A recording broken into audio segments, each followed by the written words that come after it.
भाई good afternoon everyone and welcome.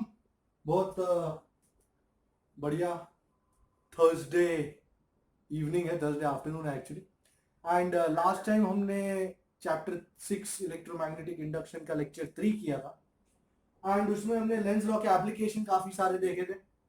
Not only that, हमने inductance पे भी देखा था, सेल्फ इंडक्शन देखा था, म्यूचुअल इंडक्शन देखा था। Let's just brush it up. Suppose there is a coil and current I passes through that coil, single coil, then the total amount of flux linked with that coil N phi is directly proportional to current I. And we introduce a proportionality constant called L. So N phi is Li. This L is called the coefficient of self-induction of that coil. उसके बाद अगर current I change होता है, if current I changes, then you agree flux will also change, and whenever flux changes EMF is going to be induced. So यहां से हम differentiate करके पता लगाते हैं n d phi by dt is L di by dt, and as a result induced EMF epsilon, which is minus n d phi by dt, comes out to be minus L di by dt. This was the equation for self-induced EMF. L को कहते हैं coefficient of self-induction of the coil, or you can also call it self-inductance. The SI unit of L is Weber per ampere or volt second per ampere, or better known as Henry. Alright, so keep that in mind. Now, a device that possesses the property of self-induction is called an inductor. ये है inductor denoted as L.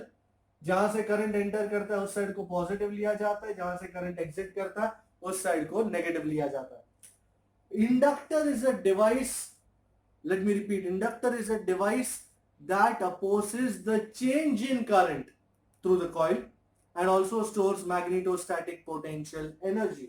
The equation for energy stored in an inductor is U is half Li square. Very much similar to capacitor के लिए, which is U is half CV square.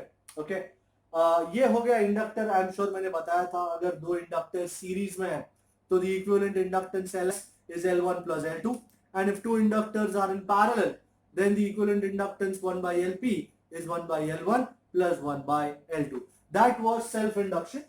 Mutual induction में दो coils थे and एक में current flow हो रहा था और दूसरे के साथ फ्लक्स लिंक हो रहा था। जस्ट इमेजिन, करंट फ्लो एक में, field and flux linked with the other coil. So अगर हम कहते हैं I2 is the current flowing through coil 2 and phi1 या N1 phi1 is the flux linked with coil 1, then it is proportional to I2. And again we introduce a constant of proportionality. N1 phi1 is M12 I2. Here M12 is called the coefficient of mutual induction of coil 1 with respect to coil 2. Okay, so that was mutual induction. And जब current I2 change होता है, flux phi1 change होता है, as a result EMF is induced in coil 1. So EMF out induced in coil 1. यार पैर में लगा मस्त। हाँ, epsilon 1 is minus N1 d phi 1 by dt. Oh wow, we have an equation ready, M12 di2 by dt. So M12 का भी ऐसा unit फिर से वही वेबर पर एम्पियर या वोल्ट सेकंड पर एम्पियर या हेनरी, सेम उसके L जैसा ही इसका यूनिट है। And L depends on the number of turns, the area, the length etcetera. उसमें यहां भी M12 will depend on the number of turns, the medium between the two coils and stuff like that, the geometry of the two coils. So now last में if you remember हमने ये बात की थी reciprocity theorem की, जिसमें हमने कहा था M12 is same as M21. I think last lecture को हमने यहीं पे एंड किया था। Today we have to prove this reciprocity theorem. Today we have to prove that M12 yes is M21. तो आओ चले, रेसिप्रोसिटी थ्योरम का हमने आगाज कर दिया, अब उसको अंजाम तक पहुंचाना। लेट अस सी। ओके, मेरे पास क्या है, मां तो है ही, पर मेरे पास दो सोलेनॉइड भी है। Consider two solenoids.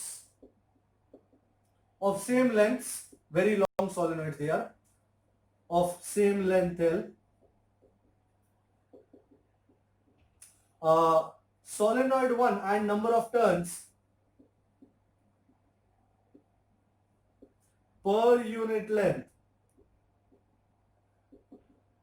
as N1 and N2 respectively. Solenoid 1 का number of turns per unit length छोटा n1 है, सोलेनॉइड 2 का number of turns per unit length छोटा n2 है. Now solenoid 1 has radius r1 and solenoid 2 has radius r2. Let me try to show that to you. किस तरह ये दोनों solenoid लगे हुए हैं डायग्राम बनाने में.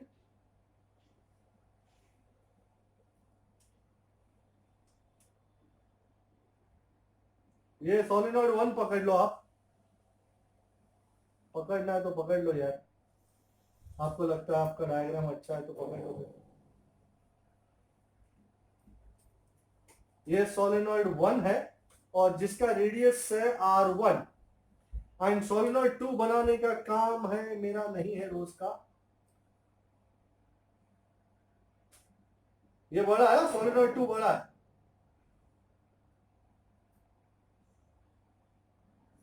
आई एम श्योर आपको अंदाजा आ रहा होगा कि ये तो बड़ा है. अरे यार हद्दी हो गई.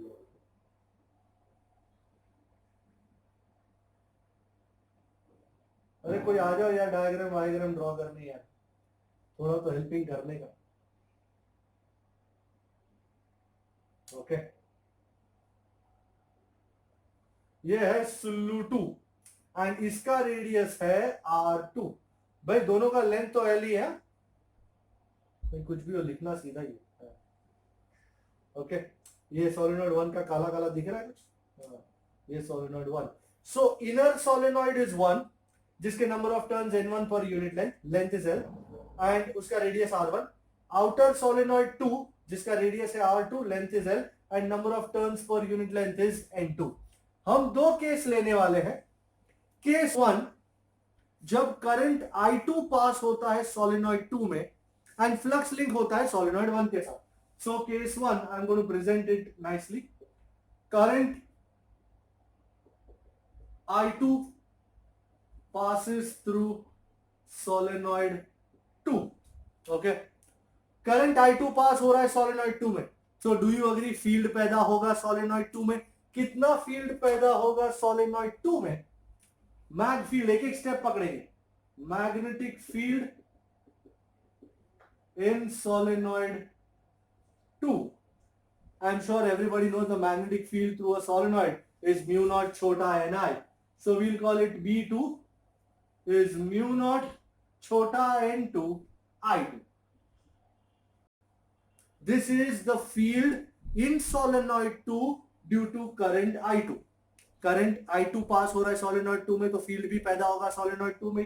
तो B2 is mu not n2 I2. ये फील्ड लिंक होगा सोलेनॉइड 1 के साथ, ध्यान दीजिए.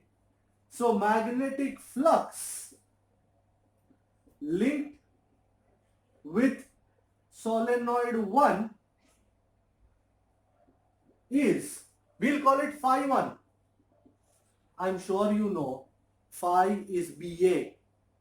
पर सबसे इंपॉर्टेंट बात, अगर तुम टोटल फ्लक्स ले रहे हो तो you can call it N1 phi 1 also, I don't mind. So you can call it N1 phi 1, I don't mind. Total flux linked with all the turns of 1. So this will be N1. Magnetic field कौन create कर रहा है बाबा? 2. So phi is BA. तो BA पर magnetic field किसका? 2 का. और एरिया किसका? 1 का ना, इतने एरिया में लिंक हो रहा है. So area of 1. सो अच्छा N1, what is the number of turns of 1? Isn't it छोटा N1 into L? B2 mu naught n2 I2. And area, you want to call it A or you want to call it pi r1 square? I don't know. Okay, let's call it pi r1 square. Okay, radius r1. So what are we getting?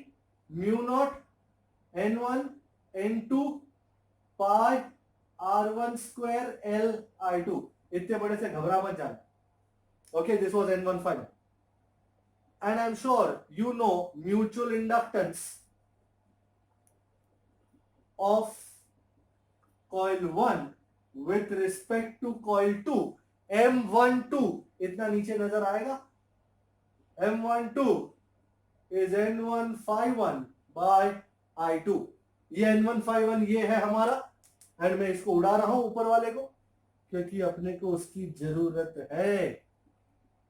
हमको M12 मिलने वाला है जी। सो पहले रख देते हैं N1 कितना है, mu naught N1 N2 pi R1 square Li2 the whole over I2 चला जाएगा और मुझे M12 के दर्शन होंगे। अब मुझे नहीं, आपको भी होंगे।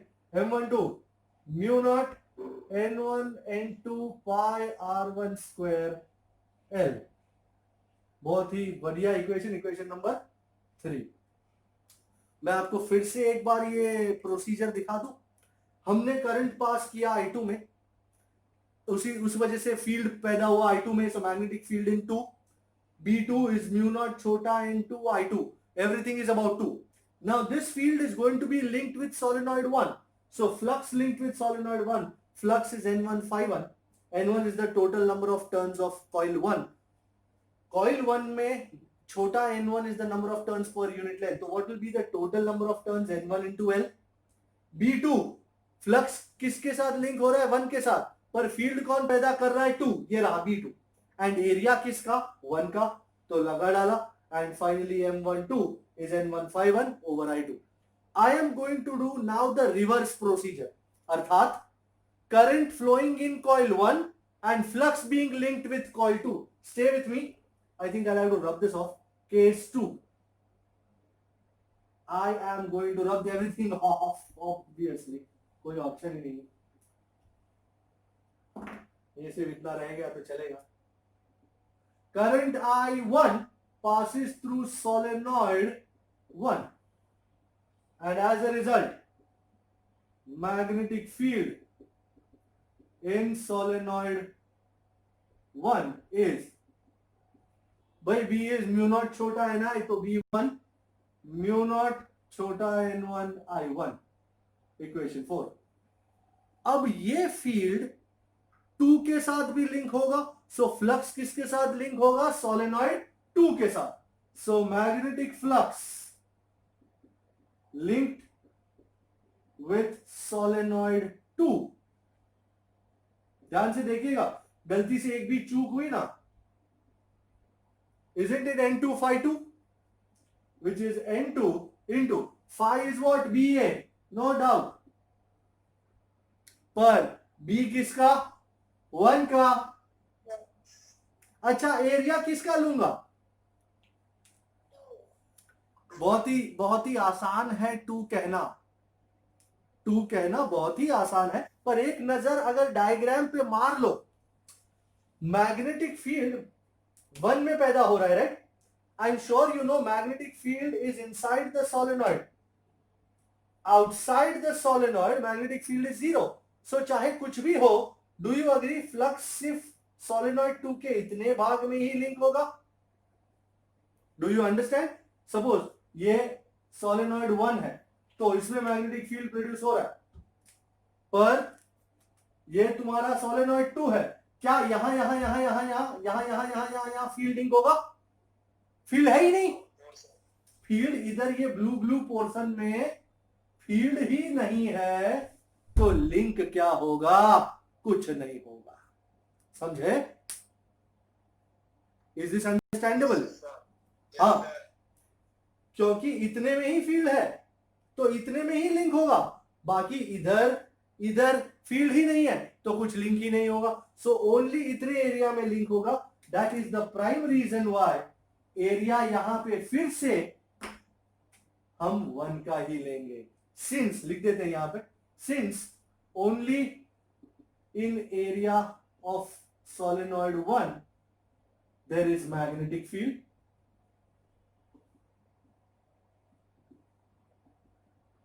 outside solenoid 1 there is no magnetic field. I hope you remember the magnetic field outside a solenoid is 0. Okay, so A1 ही आएगा, कोई चिंता नहीं. N2 phi 2 is, भाई N2 isn't it N2 into L phi 2 B1 sorry B1 ये रहा mu naught N1 I1 and area 1 फिर से वही पाई R1 स्क्वायर वो. और अब mutual inductance of solenoid 2 with respect to solenoid 1. अब मुझे लगता है इसको उड़ाए का पड़ी भाई, है मौका मिलते ही उड़ा दिया जाएगा. इसको मैं रखता हूं. So mutual inductance of solenoid 2 with respect to solenoid 1 M21 isn't it N2 phi 2 over I1.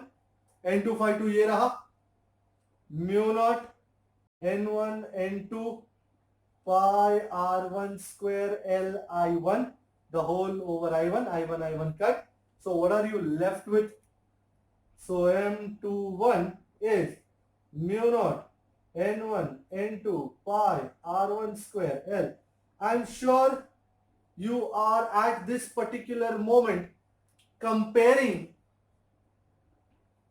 equations 3 and 6. Are you looking at 3 and 6? मैंने खास 3 को इसी जगह लगाया. M12 mu naught N1 N2 pi R1 square L. M21 mu naught N1 N2 pi R1 square L. Can you see they both are same?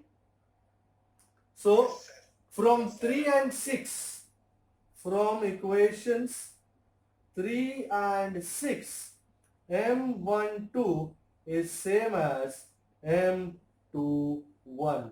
So this is what is the proof of reciprocity theorem. You know, कभी कभी वो इस तरह भी लिखते हैं कि state and prove reciprocity theorem, या फिर ऐसा भी कहते हैं कि find the mutual inductance of a pair of two solenoids having N1 and N2 number of turns per unit length and prove that the mutual inductance of 1 with respect to 2 is same as the mutual inductance of 2 with respect to 1. So in essence they are asking you reciprocity theorem. तो आसान सी चीज, पहले current 2 में लो तो magnetic field 2 में, flux 1 में and M12 is phi 1 by I2. फिर current लो 1 में, फील्ड 1 में, फ्लक्स लिंक 2 के साथ and M21 is flux 2 by I1. दोनों प्रोसीजर एक ही है, बस पहले करंट एक में लेना है, फिर M फाइंड करना है, फिर करंट दूसरे में लेना है और M फाइंड करना है. That is how it moves at this particular point of time. अच्छा ये तो ठीक है, इन दोनों सोलेनॉइड्स में वैक्यूम भरा है, पर अगर वैक्यूम नहीं भरा होता, कोई और मटेरियल भरा होता जिसका रिलेटिव परमिएबिलिटी होता म्यू आर, तो यहां पे इक्वेशन हो जाता mu naught mu R N1 N2 pi R1 square into L. So mu R would have come in the picture. Mu R के बारे में हमने चैप्टर 6 में जाना, सॉरी 5 में, आई एम श्योर आप थे मेरे साथ.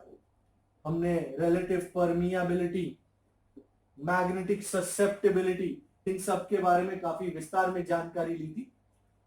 अच्छा, इस रेसिप्रोसिटी थ्योरम को यूज करते हुए मैं करने जा रहा हूं illustration 6.7 I guess. Let me first check. Isn't it 6.7? I'm sorry, 6.9. Illustration 6.9. So let's see what it has. Data क्या है? Illustration 6.9. What does it say?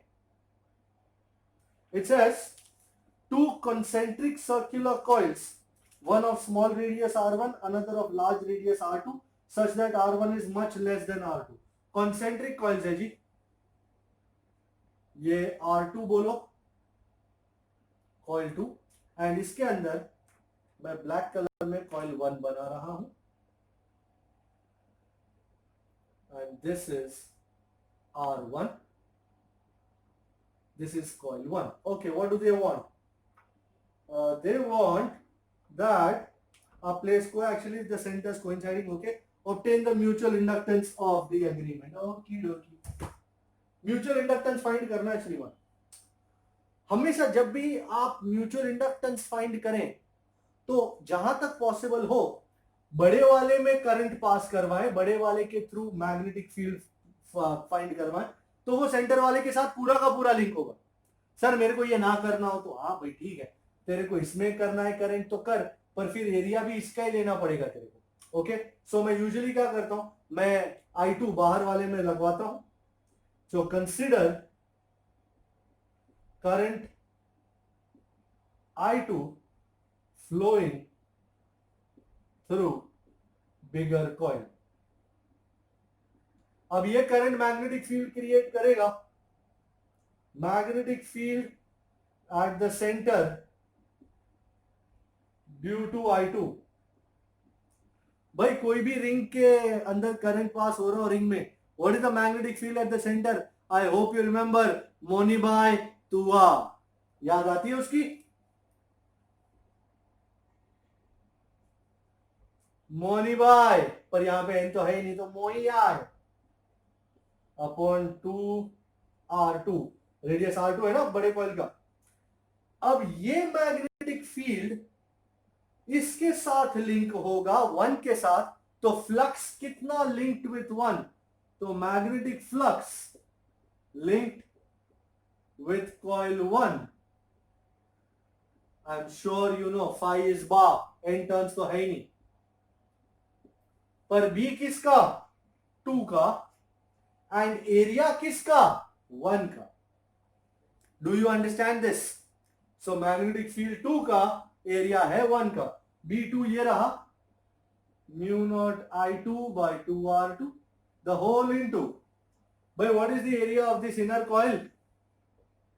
No problem. And what do we have? Mu naught pi R1 square I2 by 2R2, equation number 2. And finally, mutual inductance of 1 with respect to 2. सब लिखना ठीक है। तो M12 is phi1 by I2, इसमें से I2 निकाल देगा, pi I1 square I2 over 2R2 into I2 cut. So what are we left with? M12 is mu naught pi R1 square by 2 R2. Check कीजिए, is that true? Yes it is. Fair enough. अच्छा, इसको इस्तेमाल करते हुए आई think मैं करूंगा numerical number, I have a numerical somewhere, no not right now, मैं 6.7 करना चाह रहा हूं, but will do that later. Right now एक एक नई चीज कर रहा हूं, मैं करने जा रहा हूं illustration number 6। Please open to page number 213, open to page 213 and let's get the data down to business.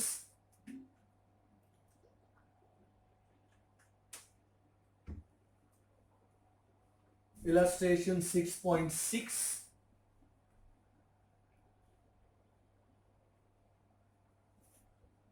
मुझे एक्चुअली 6.6 लास्ट टाइम करना था, पर ये नेटवर्क का थोड़ा सा इश्यू हो गया, इसलिए फिर मैं वो कर नहीं पाया, बट 6.6 अब करेंगे।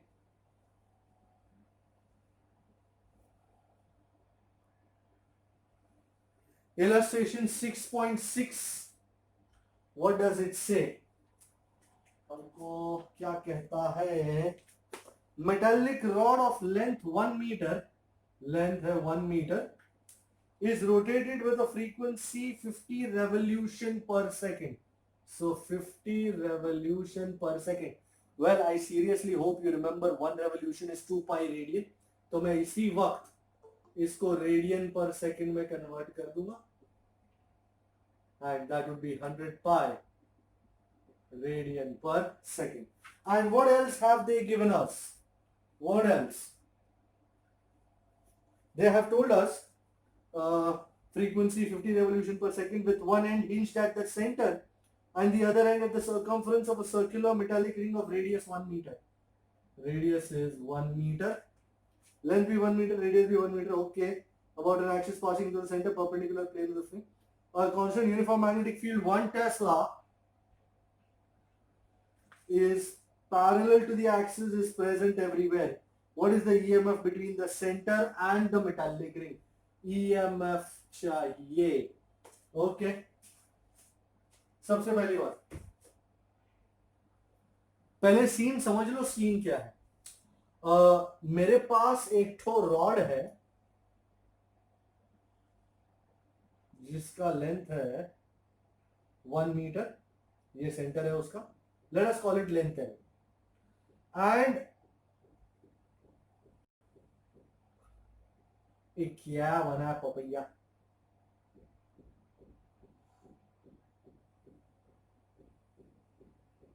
अब जो है ठीक ही है भाई, कमेंट चाहिए नहीं भाई. ओके. और ये रिंग है जो जिससे रेडियस सेम ही है उसका 1 मीटर. ये भी 1 मीटर ही है. और ये ऐसे ऐसे घूम रहा है उसके ऊपर. ओके. ऐसे ओमेगा फ्रीक्वेंसी से घूम रहा है. एंड मैग्नेटिक फील्ड किधर है? मैग्नेटिक फील्ड ये एक्सिस है. तो it is magnetic field is parallel to the axis. So as you can see it is going inside. You can assume it to be coming outside also. I don't mind. Nobody minds. और हमको अब इस motion की वजह से ये ऐसा है, ऐसा घूम रहा है. इस मोशन की वजह से कितना इंड्यूस्ड ईएमएफ पैदा हो रहा है वो फाइंड करना है. Motional EMF actually. तो क्या करें? एक काम करते हैं. एक छोटा सा लेंथ लेते हैं पहले elemental. Let's call it dr. And this dr is at a distance छोटा r from the center. इस dr में कितना EMF पैदा हो रहा है पहले वो देखते हैं, फिर इंटीग्रेट मार देते हैं पूरे रॉड पे. So consider elemental length dr of the rod at a distance छोटा r from center O. I hope you remember motional EMF. Motional EMF epsilon is BLV. Okay. So the motional EMF due to this elemental length is, I'll call it D epsilon. छोटा सा elemental है ना. I'm sure you know BLV. तो length कितनी है उस elemental piece की? dr and into v. So BLV में b रखा. लेंथ कितनी एलिमेंटल पीस की? dr. वेलोसिटी कितनी है? v. Also I'm sure everybody knows v is r omega. तो इस v की जगह में r omega लगाने वाला हूं. So d epsilon is b omega r dr. Equation number 1. And now the total EMF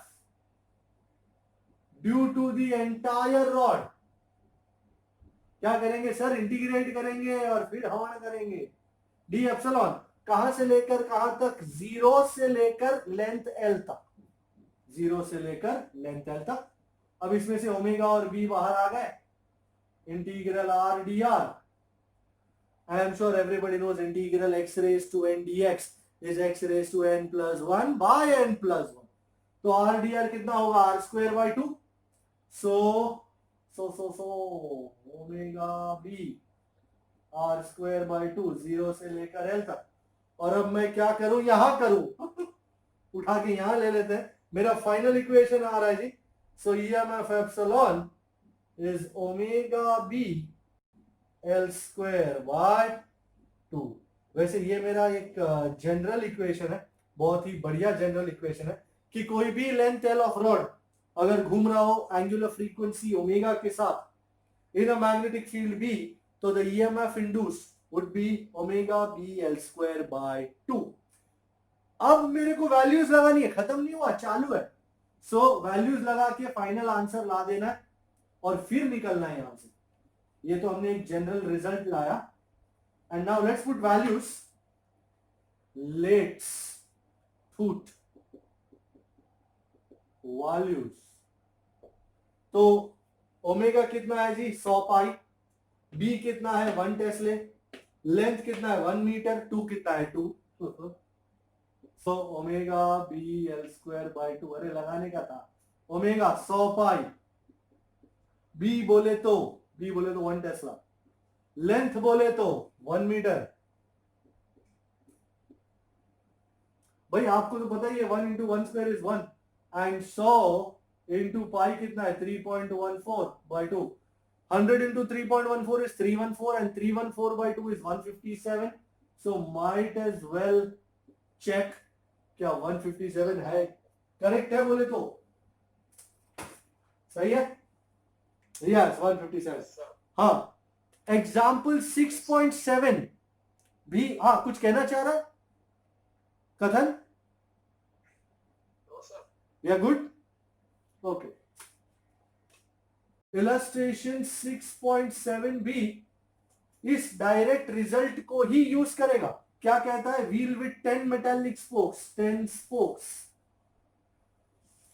and each 0.5 metre long, तो हर एक की लेंथ है 0.5 metre, rotated with the speed omega 120 revolution per minute. 1 revolution 2 pi radian, 1 minute 60 second. तो मैं पहले ही convert कर दूंगा 120 into 2 pi by 60 radian per second. I am sure आप मेरे को बोलेंगे sir 120 by 60 2 into 2 pi 4 pi. सही है भाई, ले you are happy okay. In a plane normal to the horizontal component of the Earth's magnetic field, He is 0.4 Gauss, that's 10 raised to minus 4 Tesla. And what is the induced EMF between the axle and the wheel? Well, मैं सीधा ही ये formula लगा रहा हूं. And I'm sure somebody will ask me, sir, ये तो आप जो फॉर्मूला लगा रहे हो सिंगल रॉड का फॉर्मूला है, तो इसमें तो इतने सारे स्पोक्स हैं. For example you know it is like this, ये व्हील है और ऐसे बहुत सारे 10 स्पोक बोलता है. ये 10 ना बने शायद, सिर्फ बताने के लिए बना रहा.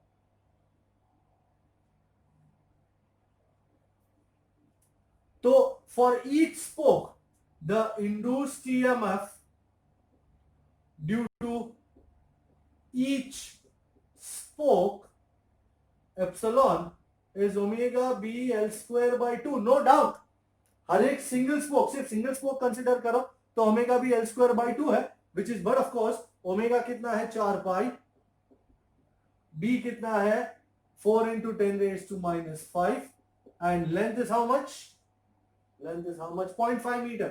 That is, you mind if I write 1 by 2 का whole square, it will be easier for my calculation and the whole over 10 raised to minus 4 आएगा ना, 10 raised to minus 4 नहीं आएगा. मैंने 0.4 into 10 raised to minus 4 मतलब 4 into 10 raised to minus 5 नहीं. Yes sir, yes. 4 4s are 16 pi into 10 raised to minus 5, नीचे यहाँ 2 and 2 का square 4 by 4 2s are 8 and 16 by 8 is 2 pi into 10 raised to minus 5 volt. Do they want to put the value of pi? Okay. Yes, sir. So we'll put it.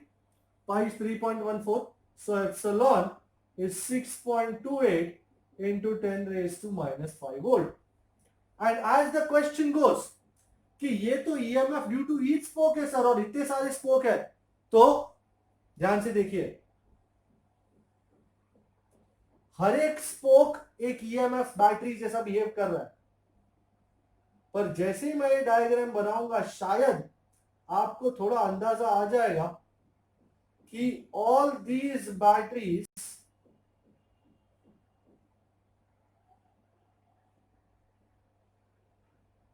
Epsilon epsilon epsilon epsilon epsilon, ये सारे spokes की बैटरियां हैं. 5 ही बनाए मैंने just for representation. Are you seeing that सारे negative terminals point O पे tied है एंड सारे पॉजिटिव टर्मिनल्स ये व्हील के रिम पे है. अगर मेटल का व्हील है तो do you agree it's a conducting ring, it's like a conducting wheel. So सारे पॉजिटिव टर्मिनल्स भी एक साथ जुड़े हुए हैं and thus do you see all these batteries are in parallel. Epsilon epsilon epsilon epsilon epsilon, इतने सारे epsilon parallel में है. What is going to be the net EMF? Epsilon. So all these batteries are in parallel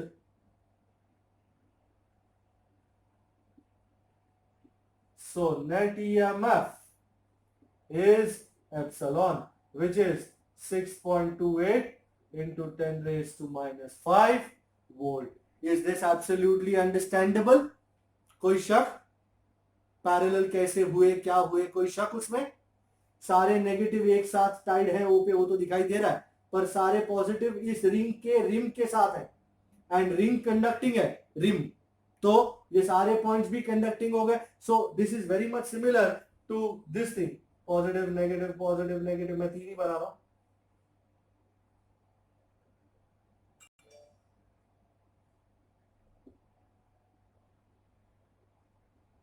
epsilon epsilon epsilon, net EMF कितना भाई? Epsilon, and final answer भी epsilon ही आएगा. बराबर. अब बात समझ में आ गई आपको? ऑलराइट. अच्छा, इसके ऊपर है न्यूमेरिकल नंबर, इसके ऊपर है numerical number 6.5. Can you move to numerical 6.5, page 230? I hope somebody can move to numerical 6.5, page 230. अभी किसी का मोबाइल बजा ना? किसका बजा? तुम लोग में से किसी का बजा? बे मेरा मोबाइल बजता नहीं है, हमने नॉन बजने वाला मोबाइल लिया, क्योंकि मैं अपना मोबाइल हमेशा साइलेंट कर देता हूं पहले ही.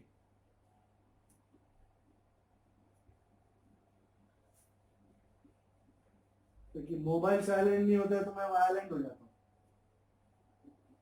अच्छा भाई, न्यूमेरिकल 6.5 रेडी? ओके, क्या कहता है? हाय न्यूमेरिकल 6.5 तो क्या कह रहा है? 1 मीटर लॉन्ग मेटालिक रॉड, सारी सबकी लेंथ 1 मीटर जैसी ही आ रही है, is rotated with N angular frequency omega 400 radian पर सेकंड. थैंकफुली इस बार रेडियन पर सेकंड में ही है, कोई चेंज करने की जरूरत नहीं. About an axis normal to the rod passing through one of its ends. The other end of the rod in contact with circular metallic ring. Very good. Constant and uniform magnetic field of 0.5 Tesla is parallel to the axis agrees everywhere. Calculate the EMF. यार ये तो है रोज का, ये वही ring है और ये वही रॉड है जिसे बचपन से आप देखते आए हैं, और ये वही घूम रहा है, कोई चेंज नहीं है. And whenever a rod of length L moves with an angular speed omega in a magnetic field B, magnetic field दिखाई नहीं है, अंदर जाता हुआ है या बाहर आता हुआ, दो में से एक, तो उसमें इंड्यूस्ड ईएमएफ कितना होगा? Induced EMF in this arrangement is, अभी फॉर्मूला आया था omega B L square by 2. तो आई थिंक दुनिया में और कोई काम नहीं है सिवाय पुट करने के. ओमेगा 400, बी 0.5, लेंथ 1 मीटर का square by 2, 400 into 0.5 is 200, 200 by 2 is a big fat 100. Might as well check the answer. Somebody, is it checking? Is it good? Okay. I would have loved to do 6.7 but जगह सही नहीं है. Okay. And में जाते जाते desert में करेंगे. Okay. अब आई थिंक हमारा लास्ट टॉपिक चला आ रहा है. ये अच्छा, एक बात अचानक से याद आ जाता है. ये स्पेशल नोट पकड़ लो, स्पेशल केस पकड़ लो कि सपोज मेरे पास 2 कॉइल है,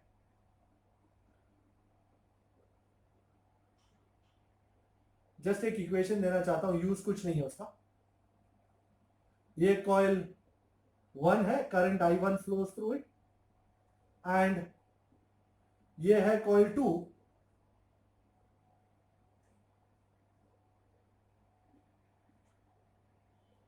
and current I2 flows through it. ध्यान से देखा आपने? अब तक हमने सिर्फ सिंगल कॉइल देखा, या फिर 2 कॉइल में एक कॉइल के साथ करंट पास हो रहा है, एक कॉइल में फ्लक्स लिंक हो रहा है. कंसिडर दोनों में, एक में I1 पास हो रहा है, एक में I2 पास हो रहा है. We are trying to find the total flux linked with coil 1. कैसे करेंगे? current I1 passes through coil 1 and current I2 through coil 2. Now the total flux, ध्यान से देखिएगा, magnetic flux linked with coil 1, we'll call it N1 Do you agree? इसमें जो flux link होगा पहला तो करंट I1 की वजह से होगा. अगर तुम सिर्फ इसको देखो, isn't this self induction? And फिर इसको देखो तो इसकी वजह से भी इसमें कॉइल हो रहा है, तो ये है म्यूचुअल इंडक्शन. मतलब कॉइल 1 में फ्लक्स दोनों वजह से लिंक होगा, सेल्फ इंडक्शन की वजह से भी और म्यूचुअल इंडक्शन की वजह से भी. सेल्फ इंडक्शन का इक्वेशन याद है, N phi is Li, बराबर. तो N phi1 मैं इसको नाम देता हूं L1 I1, जो इसके साथ लिंक हुआ. इसके साथ इसकी वजह से कितना लिंक हुआ? Anyone? Do you understand this equation? This is the flux due to current I1. This is the flux due to current I2. So total flux linked with one will be flux linked due to current I1 plus flux linked with coil 1 due to I2. This will be the idea of self-induction. This will be mutual induction. And if somebody asks me what is the induced EMF, I will say no problemo. Induced EMF epsilon 1. Hey, isn't it minus N d phi 1 by dt? Let's find out what happened.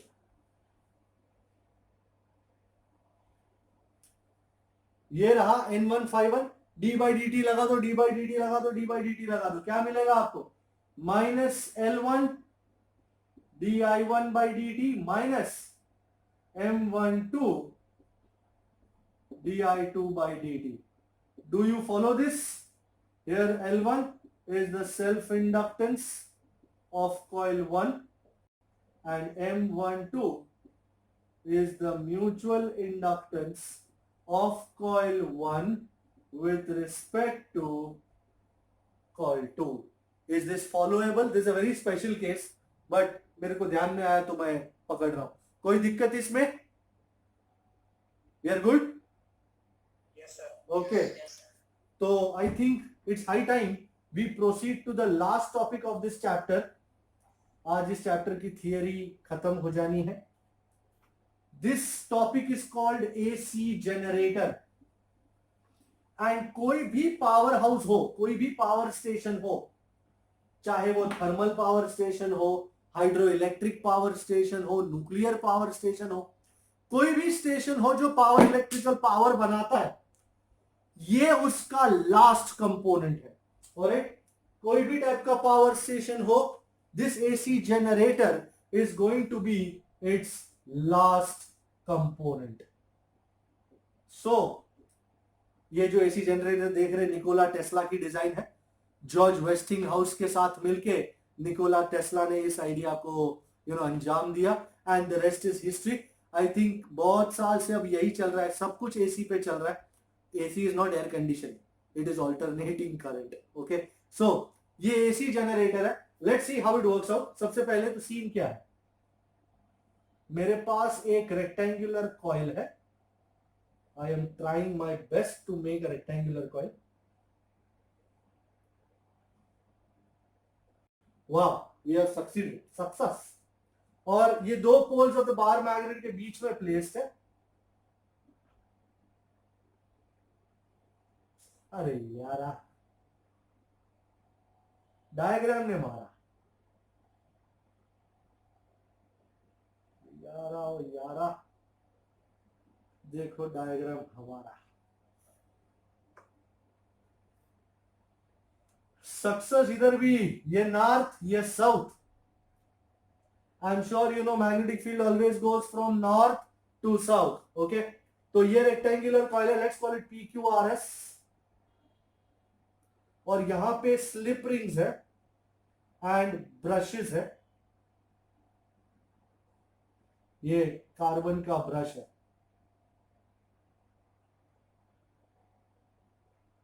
Brushes, and ये है slip rings. ये coil है जिसको आप armature भी कह सकते हो, depending on what you say, but it will remain the coil. And these are the two pole pieces of a bar magnet. Now understand this. Let's suppose this is a magnetic field B और उसमें ये coil रखा हुआ है. Do you agree this coil is placed inside this magnetic field? And as a result, flux will be linked with this coil. Alright? Flux will be linked with this coil. Anybody has got an expression for magnetic flux linked with a coil? B bar dot A bar. Have you ever seen? Yes, sir. Very nice. Nice to know that you know. अब क्या करते हैं, flux link हो गया. अब किसी तरीके से इस, मैं एक अच्छी बुक ले लूं यार, मजा आएगा बुक के साथ. फॉर एग्जाम्पल ये कॉइल है हमारा, ओके, एंड यहां से वो स्लिप रिंग्स निकल रही हैं और ऐसे निकल रहा है, एंड ये पोल्स है, मैग्नेटिक फील्ड यो है, एंड किसी तरीके से इस कॉइल को घुमाया जाता है. सबसे पहली बात, do you know what is the area vector of this coil? Isn't it like this? Area vector Yes, sir. perpendicular to the plane. And जैसे ही घूमता जाएगा with a constant speed, you agree area vector, मुझे लगता है इधर से पकड़ना अच्छा है, टक टक टक टक टक टक टक टक, एरिया वेक्टर भी घूमता जाएगा. एंड एज अ रिजल्ट, पहले एरिया वेक्टर और मैग्नेटिक फील्ड कैसे थे, पैरेलल, और अब टक टक टक टक टक टक टक टक टक टक. Can you see the angle between the area vector and the magnetic field changing? If angle changes, you agree flux linked also changes. And whenever magnetic flux linked with a coil changes, EMF is induced. आवाज अचानक से बढ़ जाता है जब भी मेरे mind में ये बात आती है कि whenever magnetic flux linked with a coil changes, EMF, ladies and gentlemen, I'm ecstatic, EMF is going to be induced. So ये है वो induced EMF इस coil में. Let's find out the equations for that. So first, consider a rectangular coil of n turns, area A, kept in a magnetic field B bar. The flux linked, magnetic flux linked with the coil phi, अब n turns है तो n लिखना पड़ेगा, B bar dot A bar. तो कितना हो जाएगा, B bar dot A bar is BA cos theta, so I'll call it band cos theta. कोई मेरे को भूलता है सर ये फ्लक्स बार नहीं होता, मैं बोलता हाँ होता ना, फाई बा भी होता है एंड फाई बैन भी होता है. फाई बा अपने लिए, पर पिताजी के लिए तो फाई बैन है ना, फाई बा एंड फाई इज बैन, तो बा भी है बैन भी है, डिपेंडिंग सिंगल ले रहे हो कॉइल या n टर्न्स ले रहे हो तो बा भी है बैन भी है. तो हमारे यहाँ तो फाई बा फेमस है, फाई बा एंड फाई बैन अपने पिताजी की बहन होती हो. So that's how it works out. Do you get the analogy? Gujjus will get the analogy. Yes, sir. हाँ, फाई बा अपनी होती है और बहन किसकी होती है, पिताजी की, बराबर ना. फाई बहन भी होती है, फाई बा भी होती है, डिपेंडिंग किस तरह वर्कआउट करते हो. हियर थीटा, थीटा को देखो जी, फाई बा को मत देखो. Theta is the angle between B bar and A bar. अभी रक्षाबंधन गया तो फाई बार के साथ मिलन हुआ था मेरा, तो बढ़िया है, तबीयत पानी अच्छा हो गया. So angle between B bar and A bar है. अब जैसे मैंने बताया आपको कि किसी ना किसी तरीके से इस कॉइल को घुमाया जाता है. The first question is, sir कैसे घुमाते हैं इस कॉइल को? If it is a hydroelectric power station, then we use the force of water to turn this turbine. अगर अपना थर्मल पावर स्टेशन है, हमारे यहाँ साबरमती में थर्मल पावर स्टेशन है, कोल जलाते हैं, कोलसा जलाते हैं, उससे जो स्टीम पैदा होती है, बॉइल वाटर करते हैं उसमें, और वाटर से जो स्टीम पैदा होती है वो स्टीम मारते हैं और इससे इसको घुमाते हैं. अगर न्यूक्लियर पावर स्टेशन है तो यूरेनियम एज अ फ्यूल जलाएंगे, उससे पानी बॉईल करेंगे और उससे जो स्टीम निकलेगी उससे इसको घुमाएंगे. बट कोई ना कोई तरीके से इसको घुमाया जाता है. हाइड्रो इलेक्ट्रिक में पानी से, थर्मल पावर स्टेशन या न्यूक्लियर पावर स्टेशन में स्टीम ऑफ बॉइलिंग वाटर से. सो घुमाने से, now we rotate this coil is now rotated with uniform या constant angular speed omega. And जो लोगों ने रोटेशनल मोशन को ध्यान से देखा है, यू अग्री, जैसे distance is speed into time, तो angular distance is angular speed into time.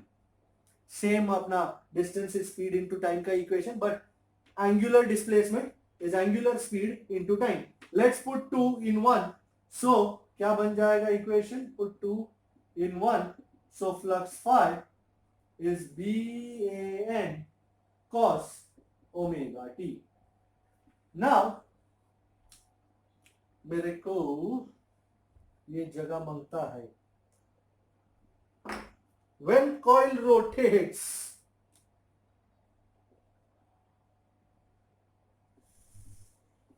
the angle changes,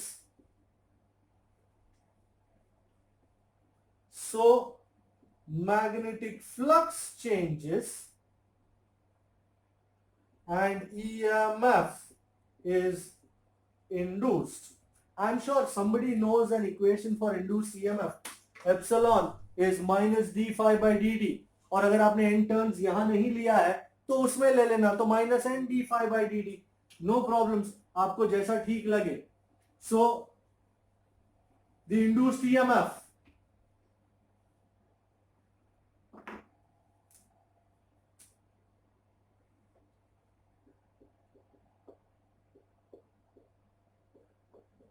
epsilon,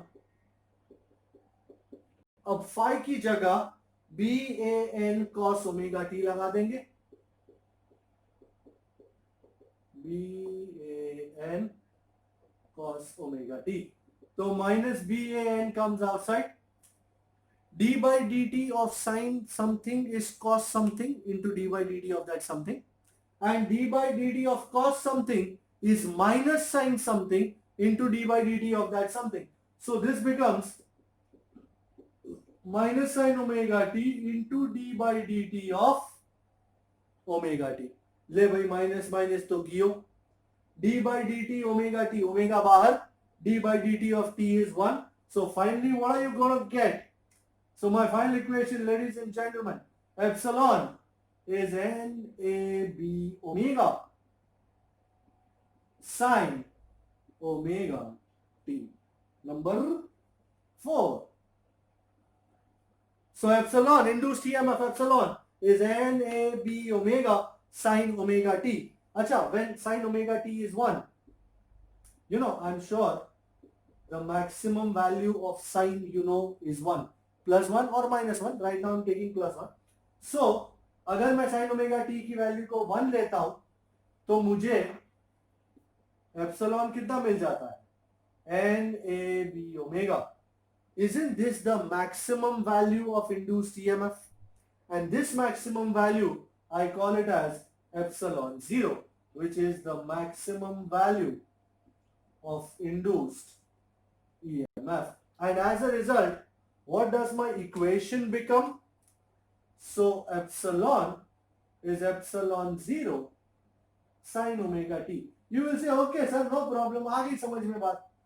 पर इसको alternating current क्यों कहते हैं? Why is it called alternating current? Well, just by looking at the equation you might understand, but with this graph you will absolutely understand beyond any doubt. Okay, let me plot a graph of epsilon versus omega T, मतलब angle. ध्यान से देखेंगे, omega T की क्या क्या values हो सकती है? 0 हो सकती है, पाई by 2, pi, 3 pi by 2 and 2 पाई। मैंने कुछ एंगल्स लिए हैं। अच्छा, ओमेगा टी को 0 रखो। How much is sine 0? 0। 0 into epsilon 0, 0। So ये ईएमएफ की वैल्यू है। So it is going to be how much? 0। ये रहा पॉइंट। अगर ओमेगा टी को पाई बाय 2 चूज करता हूं, sine pi by 2 is 1, so epsilon will be how much? Epsilon 0. Let me call this point plus epsilon 0. दूसरा point, omega T को पाई रखो, sine pi मतलब साइन 180, अगेन 0, ये रहा। Put it 3 pi by 2, sine 3 pi by 2 is -1, so -1 into epsilon 0 is minus epsilon 0, so minus epsilon 0 कहीं यहां लेते हैं, and this would be 3 pi by 2. And when I put it 2 pi, sine 2 pi is same as sine 0, which is 0. Again it comes here. Now if I were to join all the points, you will be amazed.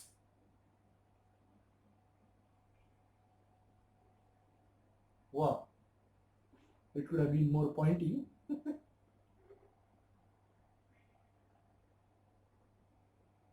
Whoa man, not bad at all.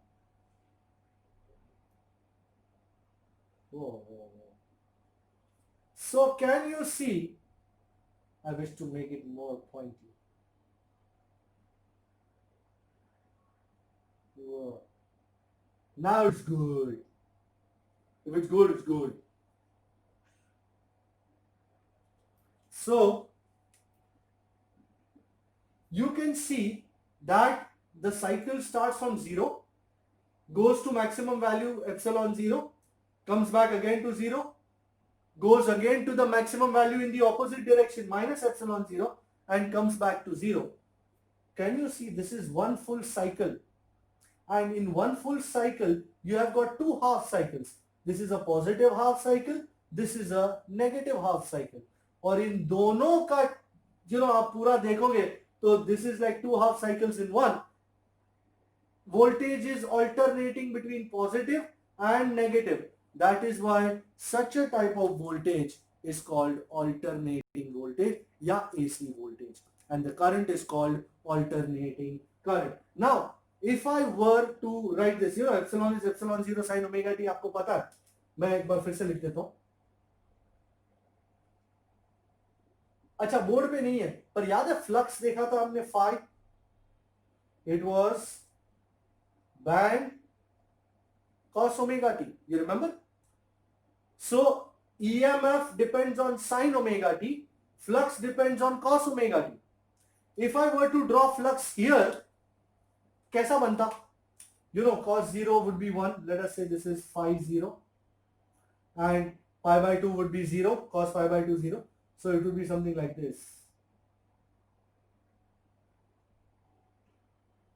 So this would be minus phi 0. Can you see, जब flux का maximum होता है जब तब voltage 0 होता है, जब flux 0 होता है तो वोल्टेज मैक्सिमम होता है, जब वोल्टेज मैक्सिमम होता है, अच्छा फ्लक्स मैक्सिमम होता है वोल्टेज 0 होता है, and so on and so fourth. So flux depends on cosine, EMF depends, voltage depends on sine, so they are actually out of phase. All right, so let me write this. This is flux and this is AC voltage. कभी कभी पूछा होता है कि भाई जब flux maximum है तो वोल्टेज कितना है, so you don't need to write anything, you can say it is 0 because flux depends on cos and epsilon depends on sine. तो दिस वाज अल्टरनेटिंग वोल्टेज. मस्त साइकिल मिल गई. यहां पे हमारा चैप्टर खत्म होता है. I am looking at illustration 6.11. I hope you are looking at that with me.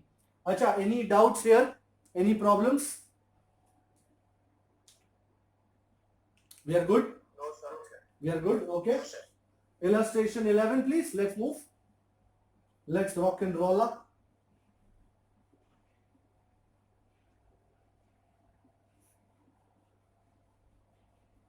I'm sure you found illustration 11. Might as well tell me the page number.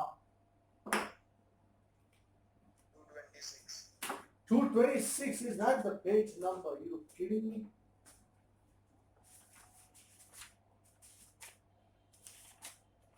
ये अपने को 6.10 भी तो करने का. ओके, पहले 11 करते, फिर 10 करते, फिर हवन करते. Okay, as they say, illustration 6.1 is regarding somebody called Kamala. अरे कमला हैरिस, अमेरिका की डेमोक्रेटिक नॉमिनेशन थी ना, VP. Kamala pedals a stationary bicycle. The pedals of the bicycle are attached to a 100-turn coil. So N is 100. Election जीतने के लिए cycle चला रही हो. Area 0.1 meter square. 0.1 meter square. The coil rotates at half a revolution per second, ladies. Half revolution per second. तुरंत पता चल जाता है ओमेगा है ये. रेवोल्यूशन को रेडियन में कन्वर्ट करना अत्यावश्यक. The need of the hour. Revolution is 1 revolution, 2 pi radian. Ram Ram. So pi radian per second. और क्या बातें हैं?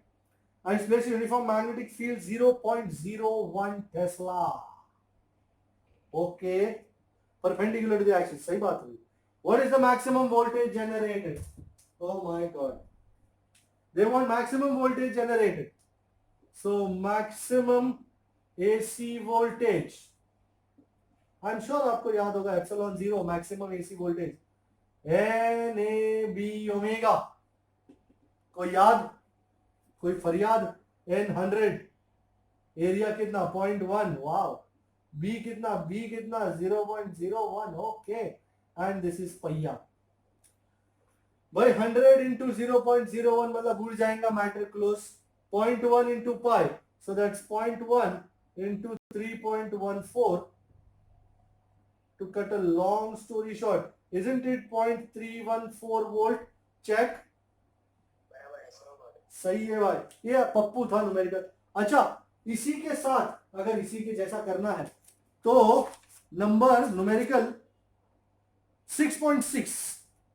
चल भाई 6.6 जिसके साथ, क्योंकि इसके जैसा ही है इसलिए मैं इसके साथ ही ले रहा हूं. Circular coil. सर्कुलर कॉइल कितना है? Radius 8 centi and 20 turns. Is rotated about its vertical diameter with an angular speed 50 radian per second. Okay. In a uniform horizontal magnetic field of 3 into 10 raised to minus 2 Tesla. Obtain the maximum and average EMF. Maximum epsilon 0.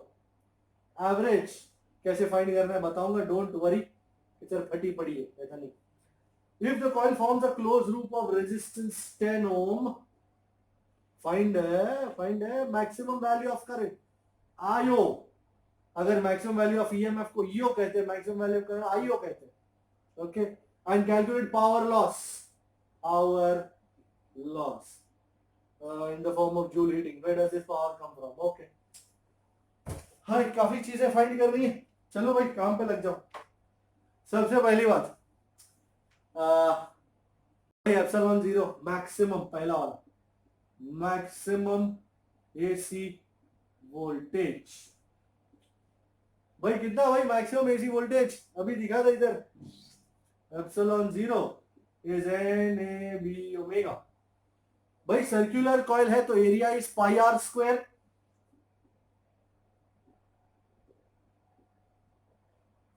ये omega है, गलती से. N कितना है? 20 pi 3.14 radius 8 centi the whole square. B, where is B? 3 into 10 raised to minus 2 and omega is 50. But the first shot I see 50 into 20 is 1000. That's 10 raised to 3. Into 3.14 into 8 3s are 24. एक काय का 24 बगैर मारा मारी. 8 का square 64 into 10 raised to minus 4 into 3 into 10 raised to minus 2. Okay, तो अब multiply करने का दरकार है 64 3 जा 192 and 192 into 3.14. You can 603. just a moment, buddy. 3 minus 4 minus 1 and minus 1 minus 2 minus 3. Yeah, how much you getting at? 603. So I think the answer would be 0.6 volt. Can someone check? 0.603. अच्छा 603. Okay, as you say. Okay. अब बहुत ही important चीज find करने का काम आया है, कहां गया? मैं आपको एक फॉर्मूला दे रहा हूं और वो फॉर्मूला बहुत सी जगह पे काम आएगा। तो चालू फॉर्मूला नहीं है, बहुत इंपॉर्टेंट फॉर्मूला, लाल कलर में लिखेंगे। The average of any function is, average ft means, this is the symbol for average, triangle brackets.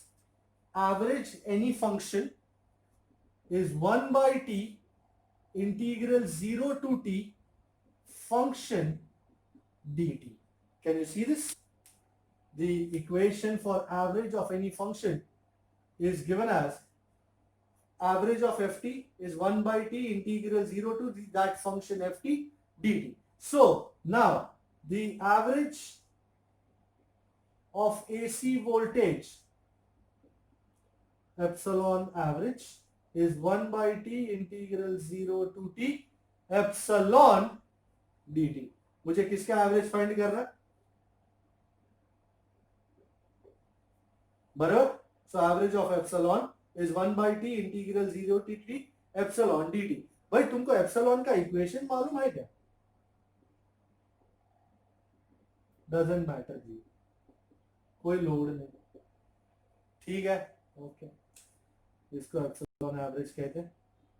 अच्छा, एप्सिलॉन बाहर निकल जाएगा, एप्सिलॉन 0 वाला, क्योंकि अंदर कोई मिला नहीं उसको। Integral 0 to t sin omega t dt।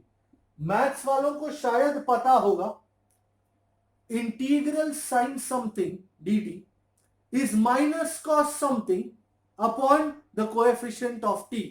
तो utilising that formula, minus cos omega t the whole over what is the coefficient of t, omega. भाई किसी को ना पता हो तो मेरे को पूछ लेना यार, मैं बैठा ही हूं, कोई दिक्कत नहीं। And now I am going to put values. Do you agree I can take this all off? अच्छा, मुझे पावर लॉस वगैरह भी चाहिए होगा ना, मेरे को ये नीचे वाला होगा।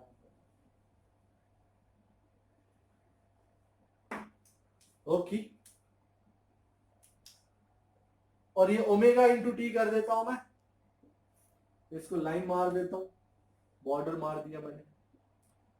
Minus epsilon 0 over omega T the whole cos omega t 0 से लेकर t। I think I am just moving through the idea। t की जगह पहले बड़ा t माइनस t की जगह 0, omega into 0 is 0।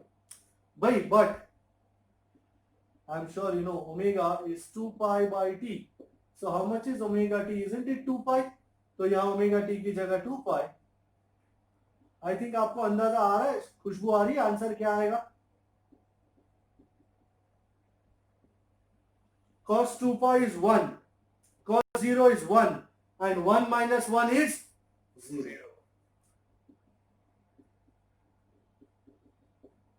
So epsilon average is 0, or certainly. Is someone checking the deal? Is it final? Huh? Yes, sir. I hope you've taken this down. This was very important idea. अब मुझे maximum current pass कर find करना है, तो maximum current is by Ohm's law, maximum voltage upon resistance. आप बोलो तो इसको रखते हैं, पर आपने बोला ही नहीं तो मैं कैसे रखूं? So max current number 3 it is C, max current IO is epsilon 0 by R by Ohm's law. Yeah, epsilon 0 was 0.603 na, upon resistance is 10. What have they written? 0.0603? Yes, sir. ये 3 को एंड तक खींच रहे हैं.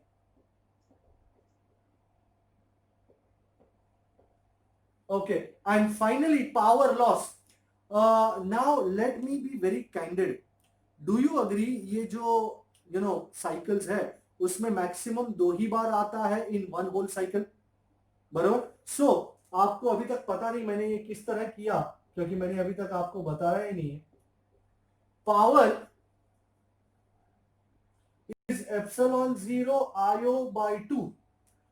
Right now I just want you to accept this equation, primarily because I can't tell you how I brought this equation, because that idea belongs to chapter 7.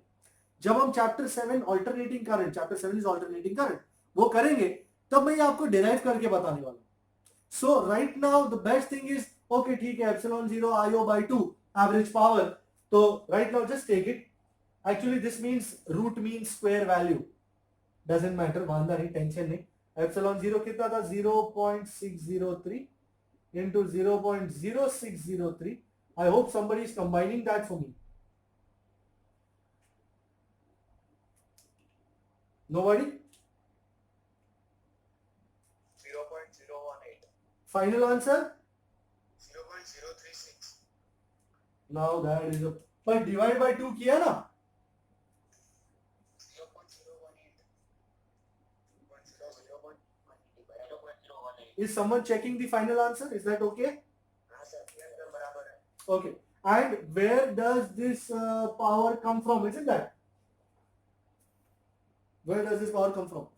ये power वहां से आता है जो मैग्नेटिक फील्ड चेंज कर रहा है या जो कॉइल को घुमा रहा है ना, वो जो पावर दे रहा है वो पावर बाहर निकल के आ रहा है. So the mechanical work done to rotate the coil or change the magnetic field is coming out in the form of electrical power. That is the source of this power. So this was the idea. I am looking at वो illustration number 10 जो हम करना चाह रहे थे आखिरी में. Actually illustration number 10 जो है, it wants us to find out the energy density, magnetic energy density, energy stored per unit volume. That is the idea. So illustration 6.10.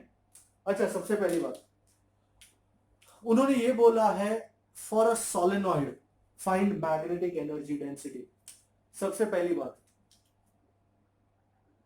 For a solenoid what is the value of magnetic field? Anyone? No one? Magnetic field B mu naught छोटा ni, isn't it? So from here, what is the equation for current? I B by mu naught n. Second formula that I am going to use is the self-inductance of a solenoid. Self-inductance of a solenoid. I think last lecture में ही हमने किया था. L is mu naught n square, छोटा n square AL. छोटा n is बड़ा n by L. No issues. Okay. Now the energy stored, magnetostatic potential energy stored in a solenoid, U is half Li square. Public मेरे से यही पूछती थी, sir ये आपने I को और L को क्यों किया? क्योंकि मेरे को यहाँ L लगाना है और यहाँ I लगाना है, बराबर? तो जहां लगाना है पहले मंडप तो स्टैब्लिश करना पड़ेगा ना, बगैर उसके तो कैसे चलेगा? Half. How much is L? Mu naught n square AL the whole into, एक छोटा एक बड़ा क्यों कर दिया सर? ले I की जगह B by mu naught n का होल स्क्वायर, स्क्वायर कर ही दूं अगर आपको दिक्कत ना. I की जगह B by mu naught n, तो B square by mu naught square n square. लला जबरदस्त. n स्क्वायर की कटाई, म्यू नॉट की कटाई. So what are you left with? Blue में लिखेंगे जी, blue blue blue blue. Cavalry is here. कितना बचा? B square AL by mu naught. ये U है, ये म्यू 0 है, लफड़ा नहीं चाहिए। ये है number 3। And now energy density, क्या इंग्लिश में लिखे हैं, G और Y दोनों साथ में लिखिए। Energy density is the energy stored per unit volume। Chapter 2 याद है, एनर्जी डेंसिटी रो ई, यहां है rho B, is energy upon volume. Energy कितना है, यू अपॉन वॉल्यूम। अच्छा, अगर एरिया ए है, लेंथ एल है, what is the volume, isn't it A into L? So you by A L. Wow, you देखो, half B square A L by mu 0, the whole by A L. A L has to go, and finally you are left with rho b is b square by 2 mu naught। Just एक comparison सेक के लिए मैं यहां पे रोई भी लिख देता हूं। रोई was half epsilon 0 e square। You remember this was electrostatic energy density। Similarity देखो, यहां हाफ, यहां हाफ, यहां एप्सिलॉन 0, यहां 1 by म्यू 0, यहां ई स्क्वायर, यहां B square. So energy density rho B is B square by 2 mu naught. हाँ, दोनों में, चाहे वो रो ई हो या रो बी हो, दोनों का ऐसा unit joule per metre cube ही होता है। सो ऐसा unit of rho b is joule per meter cube। All right, so I think that would end the session for today। मैंने आपको 6.7 होमवर्क में दिया था कभी? Have I? sir। Okay, तो I want you to do 6.7। maybe in the next lecture कुछ एक जो बचे हुए न्यूमेरिकल्स हैं या जो भी कुछ है, एडिशनल वाले भी हैं कुछ, तो उनको खत्म करेंगे। And maybe we might start chapter 7, अगर जल्दी हो जाएगा तो we can start chapter number 7। Alright, so alternating बहुत ही बढ़िया चैप्टर, एकदम स्कोरिंग चैप्टर है। So stay with me, hold the line and see you next time. Bye bye for today.